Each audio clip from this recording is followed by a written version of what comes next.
जय जगन्नाथ आमर Odisha YouTube channel को मुझे आपण मानक स्वागत जनाऊे श्रीमंदिर कथार आज एपिसोड रे आम डिस्कसन करवा द्वारफिटा नीति विषय।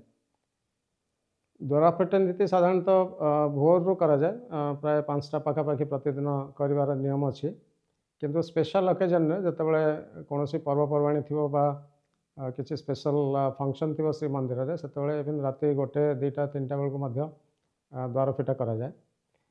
एवं द्वारफिटा नीति कहीं कहता कारण द्वारफिटा गोटे बहुत सिंपल जिनस बोली समस्ते भावती किंतु एक्चुअली श्रीमंदिर जो द्वारफिटा नीति अच्छी एत सिंपल नुहे। आ द्वारफिटा जो आम देखु साधारणतः टीवी चैनल रे बा जहाँ बाहर को देखा जाए सिंहद्वार फिटा होटा एक्चुअली द्वारफिटा नीति नुहे।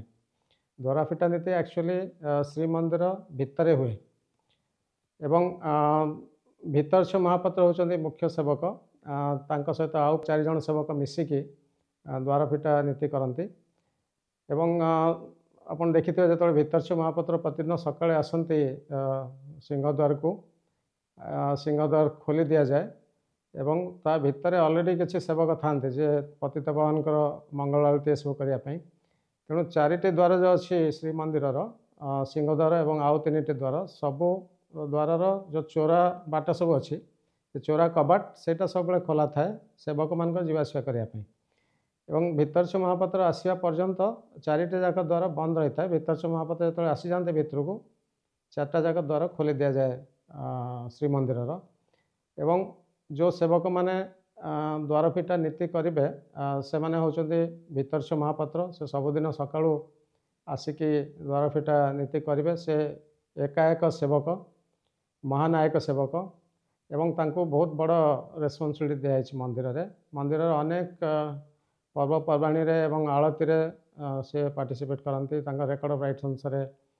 तांकर अधिकार अच्छी एवं तांका सहित आउ 4 जन विभिन्न निजोगर सेवक जाती भितर को से माने होचंदी अखंड मेकअप।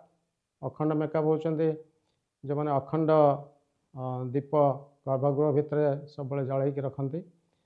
गत एपिसोड रे मु कही 2 प्रकार मेकअप आमर भंडार मेकअप एवं चांगड़ा मेकअप।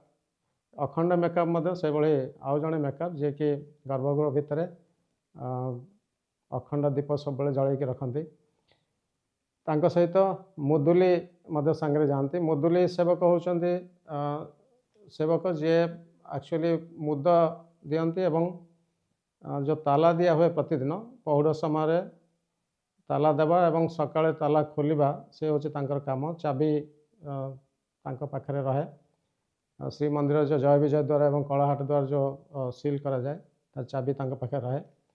एवं वर्तमान मु डिस्क्राइब करी पूर्व दिन राति रे कौन सब काम करा जाए जमती पहुड़ पर जो शोध एवं मुद सेटा केमती करा जाए ता विषय आम डिस्कसन करवा। पूर्व दिन राति जो रात्र पहुड़ हो जाए आपण मैंने जानते 3 ठाकुरंकर रूपार जो पलंक गर्भगृह भितर को निया जाए एवं खट सेज इत्यादि सजै सारा पर प्रति पलंक तले पौड़ एवं घसा जल इत्यादि रखा जाए एवं तापरे जो सेवक मैंने से था तलिछ महापात्र सुपरविजन से कम सब हुए। तलिछ महापात्र और सहित भंडार मेकअप एवं प्रतिहारी अखंड एवं अन्य सेवक मैंने सांगे था मुदुली सेवक मध्य सांगे था से माने तापरे गर्भगृह भितर बाहरी आसती। बाहरी आसिक से माने जो कलाहाट द्वार जोटा अच्छी जोटा छामु द्वार बोली कहुए गर्भगृह द्वार ताकू से माने ताला पकाती एवं ताला पकईकी ताकू गोटे दौड़ी बांधिकी ताऊपर माटी जो चिकिटा माटी सील दि जाए। चिकिटा माटी एक्चुअली आपण मैंने देखते जमी मूर्ति तैयारी बेले जो प्रकार माटी व्यवहार करा जाए अति चिकिटा माटी एवं सुखिले मध्य सेटा फाटबनी से माटी श्रीमंदिर जो कुंभकार सेवक अच्छा से माने आनिकी आम जो हांडी कुड़ुआ जोगाणिया बोली आउ जड़े सेवक अच्छा पाखे से रखि था एवं से चिकिटा माटी ताला उपरे दौड़ी बांधिकी गोटे पेंडु भलिया गोटे बॉल टाइप रो तैयारी करा जाए चिकिटा माटीर एवं ଚିକିଟା ମାଟି ଉପରେ ସିଲ୍ ଦିଆଯାଏ ଏବଂ ତଳିଛ ମହାପାତ୍ର ଯିଏ ସିଏ ମଧ୍ୟ ମହାନାୟକ ସେବକ ଏବଂ ଏକାୟକ ସେବକ ତାଙ୍କର ମଧ୍ୟ ସ୍ଥାନ ବହୁତ ଉଚ୍ଚରେ ଶ୍ରୀମନ୍ଦିରରେ ଏବଂ ତାଙ୍କ ଇନଷ୍ଟ୍ରକ୍ସନ୍ ଅନୁସାରେ ସିଲ୍ ଦିଆଯାଏ ଏବଂ ସେ ନିଜେ ସେ ସିଲ୍ଟା ତାଙ୍କ ପାଖରେ ରଖନ୍ତି ଯେଉଁଟାକି ମଦନ ମୋହନ ସିଲ୍ ବୋଲି କୁହାଯାଏ। ଇନଫ୍ୟାକ୍ଟ ସେଟା ସେଥିରେ ମଦନ ମୋହନଙ୍କର ମାନେ କୃଷ୍ଣଙ୍କର ଗୋଟେ ଛୋଟ ମୂର୍ତ୍ତି ଥାଏ ଏବଂ ସେଇ ମୂର୍ତ୍ତିର ଛାପ ସେ ଯେଉଁ ମାଟିର ସିଲ୍ ଉପରେ ଦିଆଯାଏ ଏବଂ କଳାହାଟ ଦ୍ୱାର ଦେଇ ସାରିଲା ପରେ ଗର୍ଭଗୃହ ସିଲ୍ କରିସାରିଲା ପରେ ସେମାନେ ତାପରେ ବାହାରନ୍ତି ବାହାରକୁ। ବାହାରିଲା ପରେ ଯେଉଁ ଭିତର କାଠ ଯେଉଁଟା ଚନ୍ଦନ ଅର୍ଗଳି ଯାହା କୁହାହେଉଛି ଭିତର କାଠ, ସେ ଭିତର କାଠଟାକୁ ଖୋଲି ଦିଆଯାଏ ଏବଂ ତାପରେ ଶୋଧ କରାଯାଏ।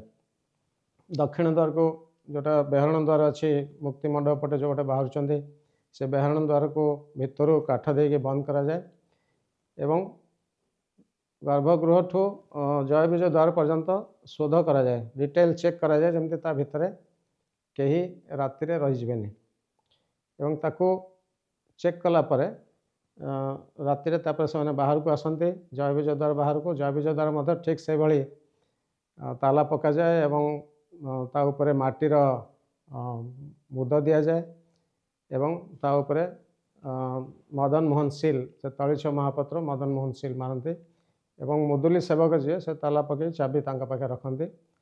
ଯେହେତୁ ମୁଦ ଦିଆହେଉଛି ସେଥିପାଇଁ ସେବକଙ୍କର ସରନେମ୍ ହେଉଛି ମୁଦୁଲି, ତାଙ୍କୁ ସେଥିପାଇଁ ମୁଦୁଲି କୁହାଯାଏ ଏବଂ ସବୁ ସେବକ ତାପରେ ବାହାରକୁ ପଳାଇ ଆସନ୍ତି ଏବଂ ତାପରେ ଟେମ୍ପଲ ପୋଲିସ, ମନ୍ଦିର ପୋଲିସ ଏବଂ ସରକାରୀ ପୋଲିସ ସମସ୍ତେ ବାହାର ବେଢ଼ା, ମନ୍ଦିରର ଭିତର ବେଢ଼ା ଏବଂ ବାହାର ବେଢ଼ା ଥରୋଲି ଚେକ୍ କରନ୍ତି ଯେମିତି କୌଣସି ଲୋକ ମନ୍ଦିର ବେଢ଼ା ଭିତରେ ରାତିରେ ରହିବେନି ଏବଂ ତାପରେ ରାତିରେ ସବୁ 4ଟି ଯାକ ଦ୍ୱାର ବନ୍ଦ କରାଯାଏ। ସିଂହଦ୍ୱାର, ଉତ୍ତର ଦ୍ୱାର, ପଶ୍ଚିମ ଦ୍ୱାର ଏବଂ ଦକ୍ଷିଣ ଦ୍ୱାର ସବୁ ବନ୍ଦ କରାଯାଏ। ତା ବାହାରେ ଆର୍ମ ପୁଲିସ ଗାର୍ଡ଼ କରିକି ରହନ୍ତି ଏବଂ ମନ୍ଦିର ଭିତରେ ଜଗନ୍ନାଥ ଟେମ୍ପଲ ପୋଲିସ ଯାହାକୁ ଜେଟିପି କୁହାହେଉଛି ସେମାନେ ଜଗିକି ରହନ୍ତି ଶ୍ରୀମନ୍ଦିର ଭିତରେ। ଏଭଳି ଭାବରେ ରାତିରେ ରାତ୍ର ପହୁଡ଼ ପରେ ମନ୍ଦିର ଶୋଧ କରାଯାଏ ଏବଂ ମୁଦ କରାଯାଏ ବା ସିଲ୍ କରାଯାଏ ଏବଂ ଜୟ ବିଜୟ ଦ୍ୱାର ଏବଂ ଯେଉଁ କଳାହାଟ ଦ୍ୱାର ବା ଛାମୁ ଦ୍ୱାର ଯେଉଁଟା ଗର୍ଭଗୃହର ଦ୍ୱାର ଏ ଦୁଇଟା ଦ୍ୱାର ସିଲ୍ କରିଦେଲା ପରେ ତା ଭିତରେ ସବୁ ଭ୍ୟାଲୁଏବଲ୍ ଜିନିଷ ସବୁ ତା ଭିତରେ ରହେ। ଯେମିତି ରତ୍ନଭଣ୍ଡାର ତା ଭିତରେ ଅଛି, ଜଗମୋହନ ଭିତରେ ଆପଣମାନେ ଜାଣିଛନ୍ତି ରତ୍ନଭଣ୍ଡାର ଅଛି, ବାହାର ଭଣ୍ଡାର ଏବଂ ଭିତର ଭଣ୍ଡାର ଦୁଇଟା ଯାକ ଅଛି। ତା ଛଡ଼ା ଗର୍ଭଗୃହରେ ମହାପ୍ରଭୁ ଏବଂ ଶ୍ରୀଜୀଉମାନଙ୍କର ରତ୍ନ ଚିତା ଲଗେଇକି ସେମାନେ ସିଂହାସନରେ ସବୁବେଳେ ବସିଥାନ୍ତି। ରାହୁ ରେଖା ଯେଉଁ ସୁନାର ରାହୁ ରେଖା ସମସ୍ତଙ୍କର ମୁଣ୍ଡରେ ଲଗା ହେଇଥାଏ। ତେଣୁ ସବୁ ଭ୍ୟାଲୁଏବଲ୍ ଜିନିଷ ସେଇ ଦୁଇଟା ଯେଉଁ ଚାମ୍ବର ଅଛି ମେନ୍ ଟେମ୍ପଲର ଗର୍ଭଗୃହ ଏବଂ ଜଗମୋହନ ଭିତରେ ରହେ ଏବଂ ଦୁଇପଟୁ ସିଲ୍ କରାଯାଏ ଏବଂ ସକାଳୁ କେମିତି ଓପନ୍ କରାଯାଏ ତା'ର ପ୍ରୋସିଜିଓର ମୁଁ ଡେସ୍କ୍ରାଇବ୍ କରିବି। ମୁଁ କିଛି ସମୟ ପୂର୍ବରୁ କହିଲି ଯେଉଁ 5 ଜଣ ସେବକ ଏକା ସାଙ୍ଗରେ ଆସନ୍ତି ଭିତରଛ ମହାପାତ୍ରଙ୍କ ସହିତ ମୁଦୁଲି ଏବଂ ପାଳିଆ ପ୍ରତିହାରୀ ତା ସହିତ ଅଖଣ୍ଡ ମେକଅପ୍ ଏମାନେ ସମସ୍ତେ ଏବଂ ଯିଏ ଭଣ୍ଡାର ମେକଅପ୍ ଯାହାର ପାଳି ଥିବ ସେଦିନ ସେଇ ଭଣ୍ଡାର ମେକଅପ୍ ଏମିତି 4 ଜଣ ସେବକ ଭିତରଛ ମହାପାତ୍ରଙ୍କ ସାଙ୍ଗରେ ଆସନ୍ତି। ପ୍ରଥମେ ବେହରଣ ଦ୍ୱାର ପାଖରେ ସେମାନେ ଏକାଠି ହୁଅନ୍ତି। ଆପଣମାନେ ଶୁଣିକି ଆଶ୍ଚର୍ଯ୍ୟ ହେବେ 5 ଜଣ ସେବକ ଏକାଠି ନହେଲେ ସେମାନେ ମନ୍ଦିରର ଦ୍ୱାର ଖୋଲିପାରିବେନି। ତାଙ୍କ ଭିତରୁ ଜଣେ ଯଦି ଆବସେଣ୍ଟ ରହିଲେ ତାହେଲେ ମନ୍ଦିର ଦ୍ୱାର ଖୋଲିପାରିବେନି ଏବଂ ଏଇଟା ଗୋଟେ ନୀତି ହିସାବରେ ନିଆହେଇଛି। ନୀତି ମାନେ 2 ପ୍ରକାର ନୀତି ଅଛି। ଗୋଟେ ନୀତି ହେଉଛି ନୀତି ଦିନ ଯେଉଁଟାକି ପ୍ରତିଦିନ, ଆଉ ଗୋଟେ ନୀତି ହେଉଛି ଦୀର୍ଘାୟୀ ବାଲା ନୀତି ହେଉଛି ନୀତି ନିୟମ। ତେଣୁ ଏଇଟା ଗୋଟେ ନୀତି ନିୟମ ହିସାବରେ ନିଆହେଇଛି ଏବଂ ରିଲିଜିୟସ୍ ଆକ୍ଟିଭିଟି ହିସାବରେ ନିଆହେଇଛି। ଇନଫ୍ୟାକ୍ଟ ମନ୍ଦିରରେ 2 ପ୍ରକାର ଆକ୍ଟିଭିଟି ହୁଏ। ଗୋଟେ ହେଉଛି ରିଲିଜିୟସ୍ ଆକ୍ଟିଭିଟି ଯାହାକୁ ନୀତି କୁହାଯାଏ ଏବଂ ସେଇଟା ସେବକମାନେ କରନ୍ତି। ଯେମିତି ସକାଳୁ ଦ୍ୱାର ଫିଟାରୁ ଆରମ୍ଭ କରି ରାତ୍ର ପହୁଡ଼ ପର୍ଯ୍ୟନ୍ତ ଗୋଟେ ପରେ ଗୋଟେ ନୀତି ମନ୍ଦିରରେ ହୁଏ। ଏଇ ୱାର୍ଡ଼ଟା ଆପଣମାନେ ମନ୍ଦିରରେ ବହୁତ ସମୟରେ ଶୁଣିଥିବେ, ନୀତି ଚାଲିଛି ବା ନୀତି ବିଳମ୍ବ।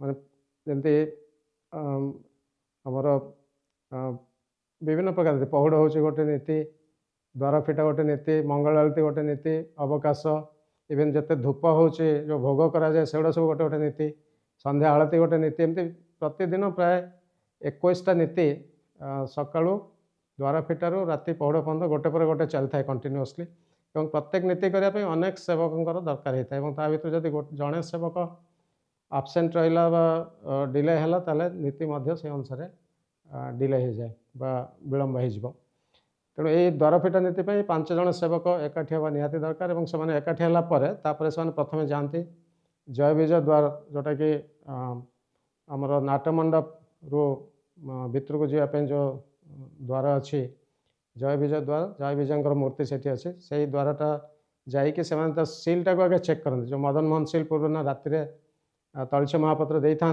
माटी उपरे माटी मुद उपरे ताको से चेक करते चेक कलापर जो ठीक थी ताले मुदुली से भांगे से माटी जो गोल होता है भांगिकी ताला खोलिबे मुदुली ताला खोलिबे और तापर 5 जन जाक भितर को जीवे 5 जन छड़ा आउ कहीं मंदिर भितर को जापरेनि तापर से भितर जय विजय द्वार बंद करदे जय विजय द्वार बंद कलापर से जीवे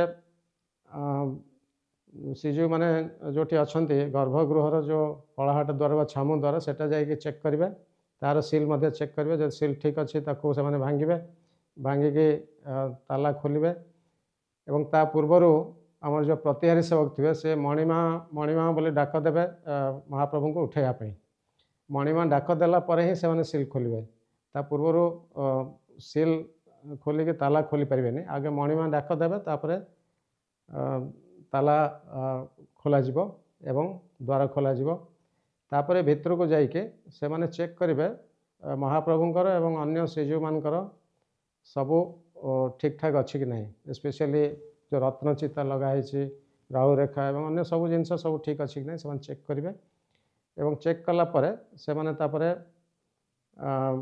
बाहर को आसबे बाहर को आसिकी जय विजय द्वार टिके खोल अल्प टे खोल जय विजय द्वार बाटे आउ किसी सेवक ता भितर को जीवे आउ 4 प्रकार सेवक ता भितर को जीवे खट सेज मेकअप जड़े मेकअप जे खट सेज दायित्व था जो रूपार जो पलंक ता दायित्व जो था से जीवे खुंटिया एवं गरा बड़ू सुआर बड़ू ये सेवक मैंने भितर को जीवे जो मानकर मंगल आलती और अन्य काम थाए तापर एवं से माने गला परे ता भितरू जो चंदन अर्गली पूर्व दिन बाहर कराई एवं तले रखाई जो भीतर काठ ताकू से माने पुणी प्रतिहारी सेवक ताकू लगेबे तापर दक्षिण द्वार बा बेहरण द्वार खोल एवं बेहरण द्वार खोला परे तापरे पुणी आसिक से माने जय विजय द्वार खोलिबे सेतबेला पर्यंत अन्य सबू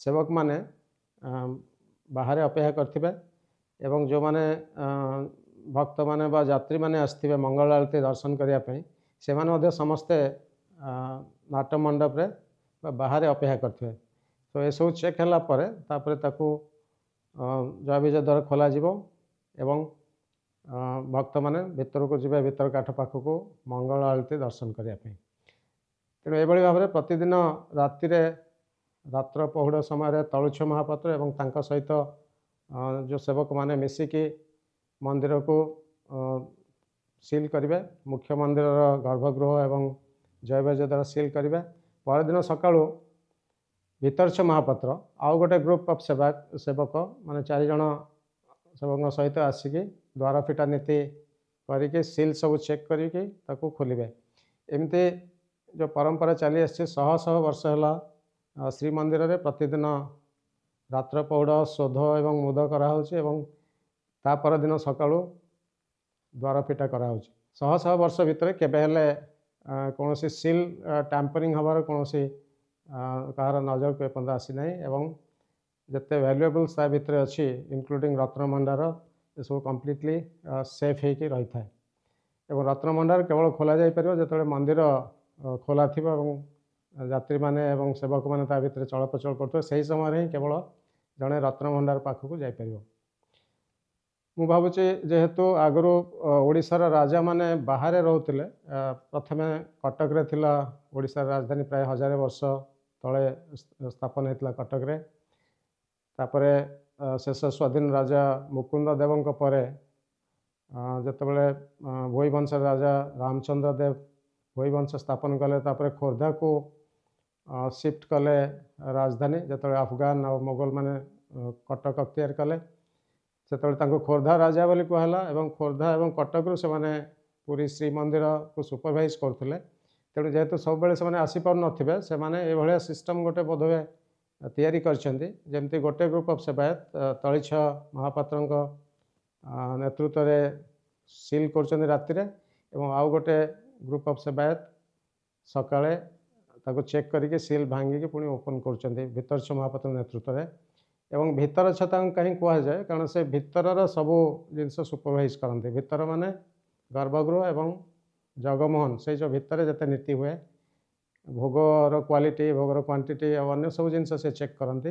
ଏବଂ ତଳିଛ ସେ ତଳ ଆଡ଼, ମନ୍ଦିରର ତଳ ଆଡ଼ ମାନେ ରୋଷଘର ଇତ୍ୟାଦିରେ ଯେଉଁ ରୋଷେଇ ହେଉଛି ତା'ର ପରିଷ୍କାର ପରିଚ୍ଛନ୍ନତା ଏସବୁ ରାତିରେ ସେ ଚେକ୍ କରନ୍ତି। ଏବଂ 2 ଜଣ ଯାକ ସେବକ ମଧ୍ୟ ସନ୍ଧ୍ୟା ଆଳତି ସନ୍ଧ୍ୟାବେଳେ ଏବଂ ସକାଳେ ମଙ୍ଗଳ ଆଳତିରେ ମଧ୍ୟ ସେମାନେ ଭାଗ ନିଅନ୍ତି। ତେଣୁ ଏଇଭଳି ଭାବରେ ଶହ ଶହ ବର୍ଷ ହେଲା ଏ ପରମ୍ପରା ଚାଲି ଆସିଛି ଏବଂ ଗୋଟେ check and balance system develop କରାହେଇଛି। କୌଣସି ଅଫିସର ବା ଚିଫ୍ ଆଡମିନିଷ୍ଟ୍ରେଟର କି ମୁଖ୍ୟ ପ୍ରଶାସକ ଚାହିଁଲେ ମଧ୍ୟ ଯାଇକି ମନ୍ଦିରର ଦ୍ୱାର ଖୋଲି ପାରିବେନି। ସିଂହଦ୍ୱାର ହେଉ ବା ଭିତରେ କଳାହାଟ ଦ୍ୱାର ବା ଜୟବିଜୟ ଦ୍ୱାର ଖୋଲି ପାରିବେନି, କାରଣ ଏଇଟା ଗୋଟେ ରିଲିଜିୟସ୍ ଫଙ୍କସନ୍ ହିସାବରେ ନିଆହେଇଛି, ଯେଉଁଟାକି କେବଳ ସେବକମାନେ କରିପାରିବେ। ଏବଂ ସେକ୍ୟୁଲାର ଫଙ୍କସନ୍ ଯେଉଁଟା ରାଜ୍ୟ ସରକାରଙ୍କର ବା ଶ୍ରୀମନ୍ଦିର ପ୍ରଶାସନର, ତାହା ହେଉଛି ଲୋକଙ୍କୁ କେମିତି ଧାଡ଼ି ଦର୍ଶନ କରାଯିବ ଆଉ ସେବକମାନଙ୍କୁ ଇନଫର୍ମ କରିବେ ନୀତି ବିଷୟରେ, ଡିସିପ୍ଲିନ୍ ମେଣ୍ଟେନ୍ କରିବେ, ଏସବୁ ହେଉଛି ସେକ୍ୟୁଲାର ଫଙ୍କସନ୍। ଆଉ ଯାହା ଯାହା ଜିନିଷ ଦରକାର ବିଭିନ୍ନ ନୀତି କରିବା ପାଇଁ ତାକୁ ଟାଇମଲି ଯୋଗାଇ ଦେବା, ଭୋଗ ପାଇଁ ସବୁ ଜିନିଷ ଯୋଗାଇ ଦେବା, ଏସବୁ ହେଉଛି ସେକ୍ୟୁଲାର ଫଙ୍କସନ୍, ଯେଉଁଟାକି ଚିଫ୍ ଆଡମିନିଷ୍ଟ୍ରେଟର ଶ୍ରୀମନ୍ଦିରର ସେ କରନ୍ତି। ଏବଂ ରିଲିଜିୟସ୍ ଫଙ୍କସନ୍ ହିସାବରେ ଯେହେତୁ ଇନକ୍ଲୁଡ଼ କରାହେଇଛି ଦ୍ୱାର ଫିଟାକୁ ଏବଂ ରାତ୍ର ପହଡ଼ ଇତ୍ୟାଦିକୁ, ସେଇଟା କେବଳ ସେବକମାନେ ଆସିଲେ ହିଁ ସେମାନେ କରିପାରିବେ। ଏବଂ କେଉଁ ସେବକ କରିପାରିବେ ତାହା ମଧ୍ୟ ପ୍ରେସ୍କ୍ରାଇବ୍ଡ ଅଛି। ସେ ସମୟରେ ଅନ୍ୟ ସେବକ ତା ଭିତରକୁ ପଶିପାରିବେନି। ତେଣୁ ଏଇଭଳି ଭାବରେ ଶହ ଶହ ବର୍ଷ ହେଲା ପରମ୍ପରା ଚାଲି ଆସିଛି। ବେଳେବେଳେ ଯେଉଁଦିନ ରାତ୍ରି ପହଡ଼ ହେଇପାରେନି ନୀତି ବିଳମ୍ବ ଯୋଗୁଁ ବା ବିଭିନ୍ନ କାରଣ ଯୋଗୁଁ, ପୁଣି ଥରେ ସକାଳୁ ମଙ୍ଗଳ ଆଳତି ହେଇକି ପୁଣି ଥରେ ନୀତି ଚାଲେ। ବେଳେବେଳେ ରଥଯାତ୍ରା ସମୟରେ, ବାହୁଡ଼ା ଯାତ୍ରା ସମୟରେ ଠିଆ ପହଡ଼ ମଧ୍ୟ ହୁଏ, ଯଦି ଅଳ୍ପ ସମୟ ପହଡ଼ କରାଯାଏ, କାରଣ ତାପରେ ରଥଯାତ୍ରା ଥାଏ, ସେନାପଟା ଲାଗି ଏବଂ ଅନ୍ୟାନ୍ୟ ନୀତି ସବୁ ଥାଏ। ତେଣୁ ଠିଆ ପହଡ଼ କରାଯାଏ। ମୋର ମୁହଁରେ ଗୋଟେ ଶ୍ରୀମୁଖ ଖଣ୍ଡୁଆ ଶ୍ରୀଜୀଉମାନଙ୍କ ମୁହଁରେ ଅଳ୍ପ ସମୟ ପାଇଁ ଦିଆଯାଏ, ପ୍ରାୟ ଅଧଘଣ୍ଟା ପାଇଁ, ଏବଂ ତାପରେ ପୁଣି ଥରେ ଶ୍ରୀମୁଖ ଖଣ୍ଡୁଆ ବାହାର କରିକି ମଙ୍ଗଳ ଆଳତି ହେଇକି ପୁଣି ନେକ୍ସଟ ଡେର ନୀତି ଆରମ୍ଭ ହୁଏ। ବେଳେବେଳେ ବହୁତ ଲେଟ୍ ଯେତେବେଳେ ନୀତି ହୁଏ, ନୀତି ଚାଲେ, ସକାଳେ ହେଇଯିବା ସମୟ ଆସିଯାଏ ଏବଂ ନୀତି ସରିନଥାଏ, ସେତେବେଳେ ନୀତିକୁ ସେଇଠି ବନ୍ଦ କରିଦିଆଯାଏ। ତାକୁ ଶ୍ରୀମନ୍ଦିରର ଭାଷାରେ ତାକୁ ଖଲର ବୋଲି କହନ୍ତି। ନୀତି ଖଲର ହେଇଯାଏ ଏବଂ ତାପରେ ପୁଣି ସକାଳେ ଯେଉଁ ମଙ୍ଗଳ ଆଳତି ନୀତି ପୁଣି ଆରମ୍ଭ ହୁଏ। ତେଣୁ ଏଇଭଳି ଭାବରେ ଶ୍ରୀମନ୍ଦିରରେ ଏ ଯେଉଁ ଗୋଟେ ନୀତି, ଯେଉଁଟା ଦ୍ୱାର ଫିଟା ନୀତି ଆଉ ରାତ୍ର ପହଡ଼, ଶୋଧ, ମୋଦ, ଏସବୁ ନୀତିକୁ ଇନକ୍ଲୁଡ଼ କରାହେଇଛି ନୀତିରେ। ଆଉ ୟା ଯୋଗୁଁ ଶ୍ରୀମନ୍ଦିରର ଏ ଯେଉଁ ସବୁଠୁ ଭ୍ୟାଲୁଏବଲ୍ ଜିନିଷ ସବୁ ଅଛି, ସୁନା ଗହଣାଠୁ ଆରମ୍ଭ କରିକି ବିଭିନ୍ନ ରତ୍ନ ସବୁ ଅଛି, ସେ ସବୁକୁ ପ୍ରୋଟେକ୍ସନ୍ ଦିଆଯାଇପାରୁଛି। ମୁଁ ଭାବୁଛି ଆଜି ଆପଣମାନେ ଦ୍ୱାରପିଠା ନୀତି ବିଷୟରେ ଡିଟେଲ୍ସ ଜାଣିପାରିଲେ। ପୁଣି ଥରେ ଆମେ ନେକ୍ସଟ ଅଧ୍ୟାୟରେ ଆମେ ଅନ୍ୟାନ୍ୟ ବିଷୟରେ ଡିସ୍କସନ୍ କରିବା। ଜୟ ଜଗନ୍ନାଥ, ନମସ୍କାର।